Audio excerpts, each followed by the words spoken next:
Good afternoon, everyone. Welcome back to AVX Live. I'm Joe Gilderson, President of Corporate Audio Visual Services. And for the second week in a row, I'm joined by Mr. Ryan Finch. Mr. Finch. Hello, Joe. I'm feeling very pink today. Well, I noticed that you have a different background today. Where exactly is that? Well, I'm glad you asked. Apparently, I am at Barbie's dream house. Now, while you're soloing on me for a second, I want to point something out. I had a few things prepared, ready to go. Maybe I was a hockey announcer. Maybe I was ready to call the big game. Slap shot, he scores. Maybe I was going to plug Pirate University with a pirate ship with road cases on it, which I thought was actually pretty clever. But no, it's pink, it's Barbie, and yeah, that's it. There you go. I mean, listen, Ryan, we're trendy here. All right. This is a live show. We got to stay with the times, man. Listen, did you notice that our intro song has a whole lot of cowbell in it? I mean, didn't, but I'm glad you pointed that out. Thank you. Ryan, I am holding, this is from, you'll notice this is from Bret Michaels' band. Yes. Wow. The Bret Michaels band. You can see that this has been chewed up a little bit in the middle because this was used live. That's all I'm saying. Wow. Okay. Finch, can we get to this thing? Look, we got another great, exciting, thrilling show, and we're doing it in pink today. And Mr. Finch, why don't you tell them a little bit about how they can find us before we dig in to this hot, trending topic? Okay. Well, you can find us on Facebook, on LinkedIn, on YouTube live. You can do that every Wednesday at 1 p.m. And while you're there, drop us a comment, be part of the show, ask your questions, and we will answer them live. And if you're dropping comments, you can also move your cursor a little to the left and hit the like, the share, the subscribe, all the above. Super appreciated. If you missed a previous show, you can find those on our YouTube channel, youtube.com/corporate AV. And you'll also find some bite-sized pieces on our Facebook, LinkedIn, and Instagram accounts. There you have it. That was fantastic, Mr. Finch. Thank you. We're going to give you one more highlight here, showing off the Barbie dream house. That is spectacular. Hey, if you don't mind me asking, your images behind you look very sharp. What's going on there today? They're very sharp. Your sound is very good. Oh, I see what you're doing. Yeah. Actually, if you, I don't want to mess this up. I'm going to be honest with you. It looks great. Just take my word for it. Wow, that was uneventful.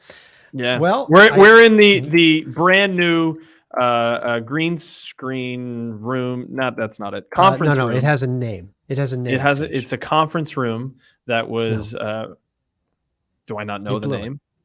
Maybe you don't know the name. It has been dubbed. Hold on. He's typing a banner. I'm adding it. Wait for it. Smack Studios. Smack Studios. Hey, I like that actually. I didn't hear that name before.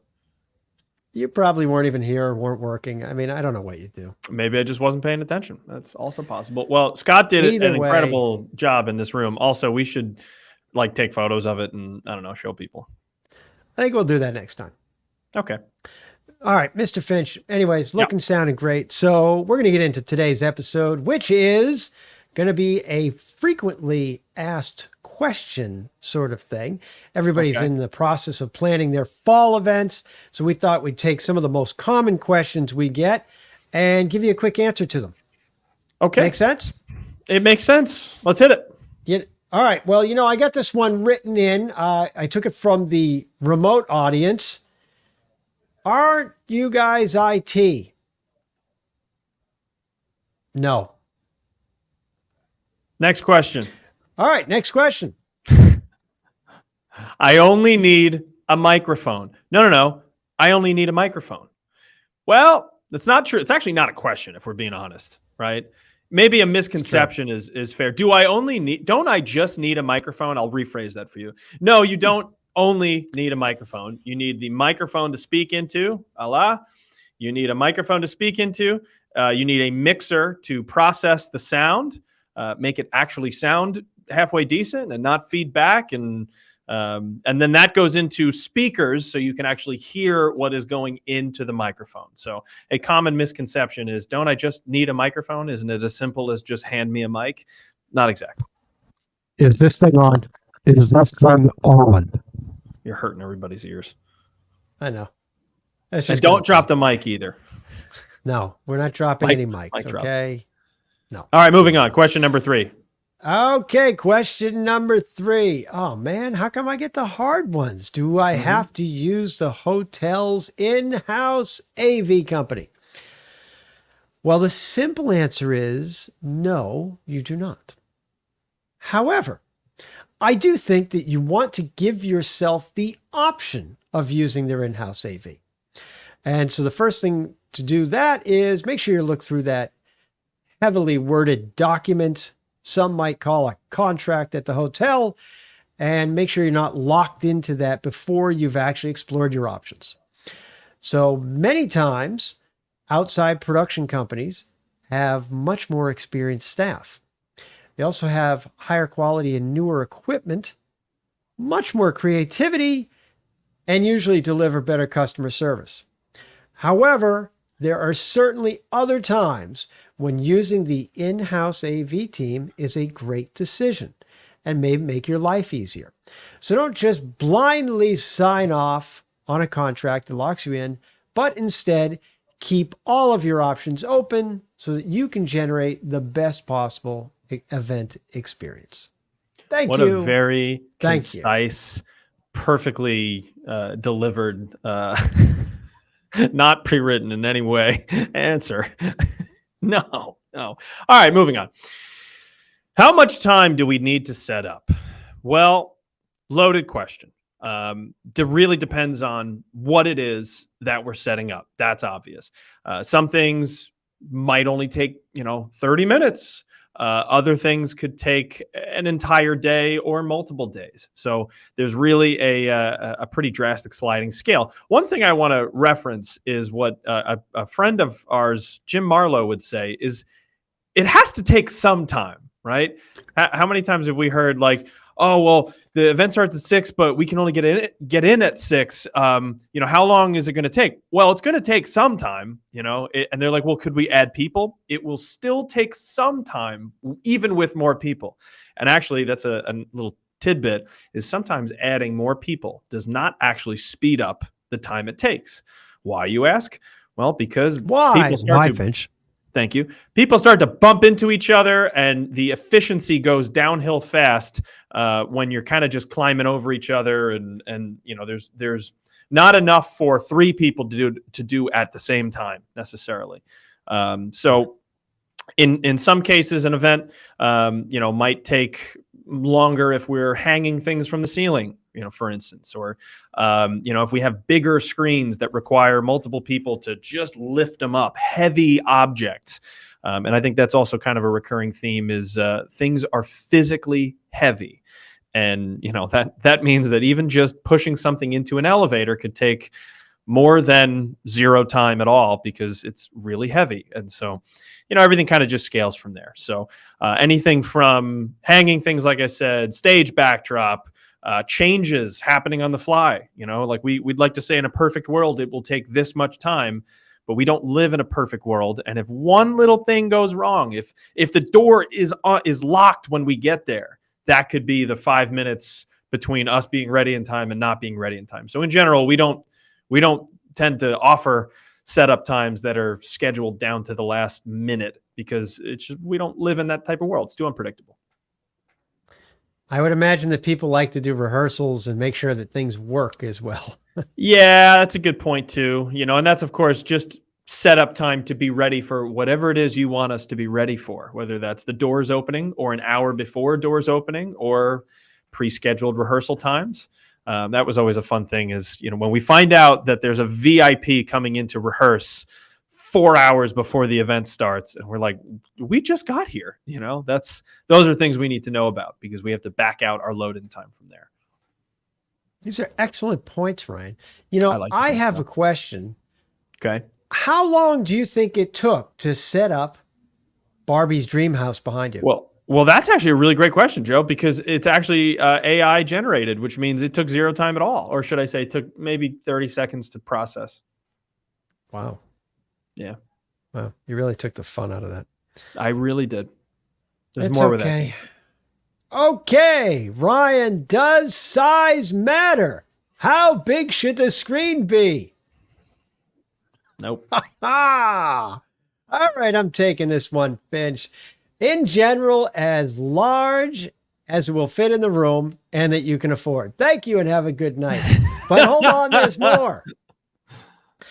I would say the great determining factor to how large a projection screen should be is really the ceiling height. And any other chandeliers, soffits, sconces, any other obstructions that are generally in the way. Because a screen starts at a certain height above the ground to begin with so that people who are seated can see. I know this sounds crazy, but when you see it, it all makes sense. You go, yeah, I get it now. And screens, of course, in general, are wider than they are tall, just like the box that you're viewing us in right now. But in general, you're using the ceiling height or whatever is the lowest point as your guide, and you're getting the screen as big as you can, depending on how high off the ground you want. And of course, then you need a projector to go with it. Where that projector lives is also a determining factor in the size and the cost of some of these projectors because they can get pretty involved. But the good news is that most AV providers can assist you in determining what will be a good decision for you.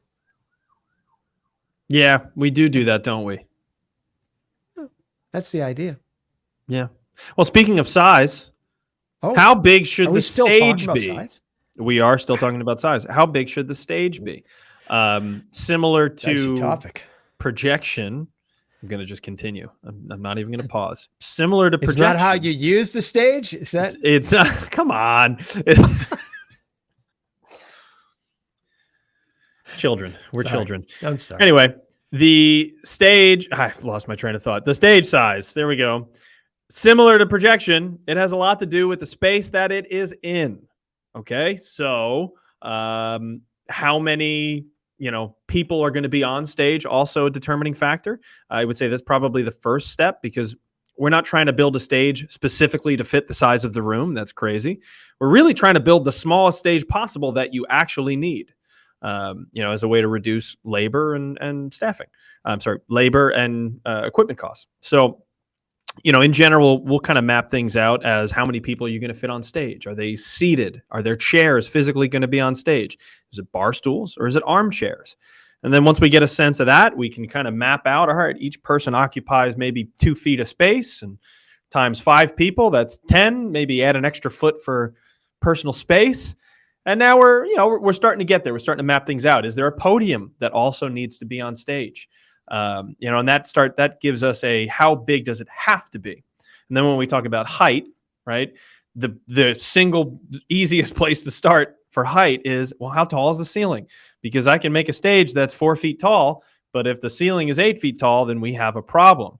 And that may sound obvious, but really it's when we get into like those kind of middle grounds, maybe like a 2 foot or an 18-inch stage. The difference there is I'm like, well, a 6 foot tall person on a 2 foot stage is going to look a little silly when his head is only, a foot from the ceiling. So those are all things that we take into account. What's the height of the backdrop? But limitations of the space and how many people or things need to go on top of it, I would say are probably the easiest two to pin down. That is an excellent answer, Mr. Finch. Hey, you remember for COVID when everybody had to be 6 feet apart from each other on the stage? That was fun. Yeah. We had to spike places great. On the stage. Like, here's 6 feet, stay here. Multiple cameras. Interesting. Yeah. Even though I still say my favorite is when you're putting someone on screen with IMAG, there's a chandelier and it sits right on top of their head in the camera. Mm-hmm. Either way. All right, let's keep this thing going. When holding a Q&A, question and answer for all of you. Thank folks you, Joe. Not familiar Thank with you. this jargon. You want to tell them what a FAQ is too? That's a frequently asked question, Ryan. I just There you learned that go. a little while ago. How should we provide microphones to the audience so that our presenter can hear? There are a couple of very common ways. One would be you have someone bring them the microphone, called a mic runner. Mic runner. They're going to bring it to the audience member. Maybe they put their hand up, they bring them the microphone, they ask their question. Common way, especially corporate events.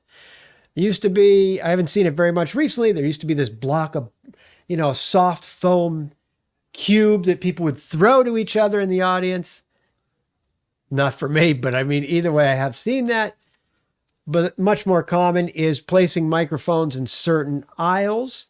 Some might call it a town hall style, but a standing mic that people would then go and walk to ask the questions. Those are probably the most common, but just look at what your audience is. What do you think they're going to be comfortable? Are they actually going to participate if they have to go stand and walk in an aisle and maybe speak in front of 500 or 1,000 people? I can't say. You know your audience better. Things to consider. Hey, Joe, I've seen a lot of people just stand up and start shouting their question at the stage. What happens if it's a hybrid event? You will not hear them. Well, no, he can talk loud. He can shout. No, I don't need that. I got it. Yes, those people on the other side looking through this little cube here, they will not hear that person. So what will happen if the person who's at the podium or on stage can hear, they will then have to repeat the question. There's also a very good chance they will not hear that person. So not Also the most true. effective way to do things. Also true. There you go. All right, Okay, let's that's keep it. this thing All moving. right. Next question. My presenter has notes. How should we show them said notes? How about don't? No. You could. Wow. There's you're a few tough. options. There's a few options. This one's actually a little bit tricky, right? So the first step is a confidence monitor. Of course, they could just bring their notes on paper like they used to do back in the good old days. They just bring them up to the stage, put it on a podium. That's what it's for. But no, people like to do it digitally. That's fine. So we will set up a confidence monitor at the foot of the stage. Oh, you can't see that you did the. I'm sorry. It looked like you danced a little bit. That was fun. So we put a confidence monitor at the foot of the stage. And on that, we could just show presenter view of the PowerPoint, assuming that it's built that way. Because a lot of people type their notes into the notes feature of PowerPoint. And so if we show you the presenter view, then you can see it right there. The problem is the text gets really small. So one thing that we often recommend is to build your slides into another PowerPoint deck. And then we can control those from the back of the room. A few other caveats from that. Some people like to really kind of iron things out. And I would recommend if you have some notes pages, right? If there's, say, a slide deck and notes at the same time, this comes up quite a lot.